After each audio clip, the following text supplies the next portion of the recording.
Fokus demo hari ini adalah cara kerja function, prosedur, trigger, dan event scheduler untuk mengotomatisasi proses di dalam database. Semua contoh yang saya tampilkan adalah data uji coba yang sudah saya siapkan. Nah, pertama-tama kita di sini punya tabel barang, peminjam, detail peminjaman, pengembalian, dan laporan tahunan. Dan ini adalah isi datanya. Inilah yang akan menjadi acuan kita dalam mendemokan segala prosedur, function, dan trigger yang ada di database ini.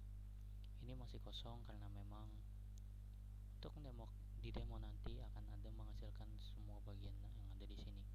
Makanya dihasilkan kosong. Di sini saya membuat sebuah prosedur untuk mencatat laporan peminjaman yang masih aktif, tapi di sini masih kosong karena peminjamannya belum ada.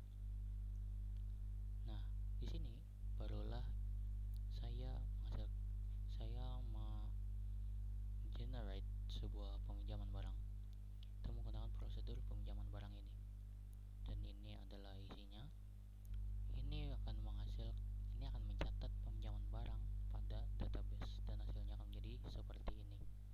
Dia akan masuk pada tabel peminjaman dan juga pada tabel detail peminjaman. Lalu selanjutnya di sini saya menghasilkan sebuah pengembalian barang. Jika tadi kita memasukkan sebuah peminjaman barang, maka di sini kita mengenerate sebuah pengembalian. Di sini saya generate menggunakan prosedur SP pengembalian barang dengan value yang seperti ini. Ini kosong kan? Nah, setelah saya generate itu akan menghasilkan seperti ini. Nah, lalu saya juga membuat function untuk mencatat sebuah status peminjaman. Nah, di sini terlihat status peminjaman aktif karena dipinjam. Ya. Nah, lalu di sini saya juga membuat function untuk menghitung total barang yang dipinjam. Ini seperti yang kalian lihat di sini jumlahnya 1 karena ini cuma satu aja di sini. Maka hasilnya di sini cuma 1. Ini berfungsi dan memudahkan kita untuk menghitung barang yang dipinjam. Jadi kita tidak menghitung lagi secara manual.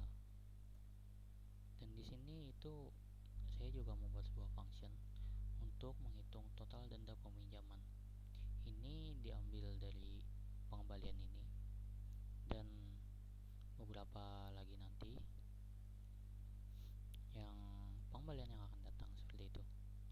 Jadi karena di sini denda perbaikannya itu 0 karena kerusakannya tidak ada dan kondisinya masih baik-baik saja, maka denda peminjaman ini di sini masih 0. Nah, di sini adalah sebuah log aktivitas. Ini saya buat menggunakan trigger. Di sini ada update, delete, dan insert. Ini memudahkan kita untuk lihat segala aktivitas yang ada di database. Jadi tidak ada lagi tuh update yang goib, delete yang goib, insert yang goib kayak gitu. Jadi memudahkan kita untuk melihat segala macam aktivitas yang ada di database ini.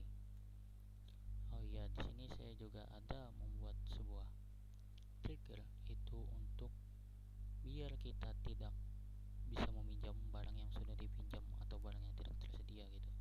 Jadi misal ini lampu studio itu sudah habis dipinjam atau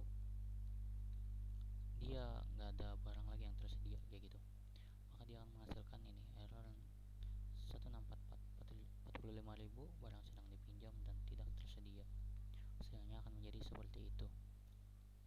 Dan saya di sini juga membuat sebuah laporan tahunan, itu sebuah event scheduler yang menghitung laporan peminjaman barang itu per tahun. Tapi di sini saya buat per 1 menit dulu agar memudahkan kita melihat apakah event schedulernya berjalan atau tidak. Jadi setiap 1 menit akan menghasilkan sebuah laporan catatan yang menghitung otomatis semua laporan peminjaman yang terjadi selama 1 tahun belakang. Nah, jika seperti itu, maka hasilnya laporan tahunan itu akan menjadi seperti ini. Dia akan mencatat segala hal yang ada di atas ini nih. Nih, peminjaman yang ada akan dimasukkan ke laporan tahunan. Nah, seperti itu saja teman-teman. Untuk database kali ini, kesimpulannya adalah function untuk sebuah perhitungan otomatis itu telah saya